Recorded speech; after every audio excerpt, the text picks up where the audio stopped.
қашан. Менің атым Інжу.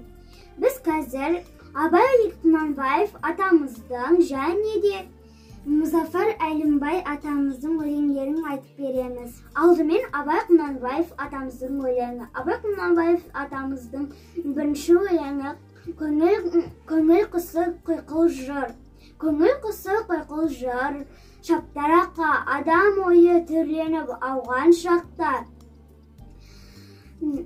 Салғаннан көлеңкесі сол көңілдің тақтасына бейесің ол құлаққа.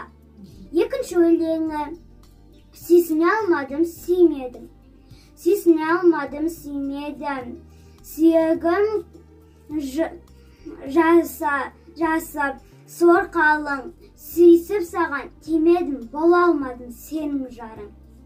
Үшінші өлеңі ғалымнан надан артпас. Ғалымнан надан артпас ұққан менен.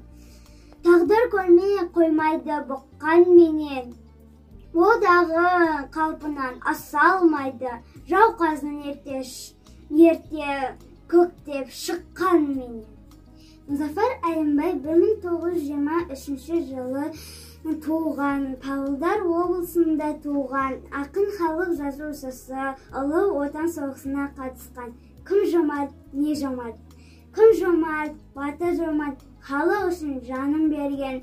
Кім жомарт, ұстаз жомарт, бар балаға тәлім берген. Не жомарт, жер жомарт, адамзатты асыраған. Не жомарт, күн жомарт, жерге нұры шашыраған.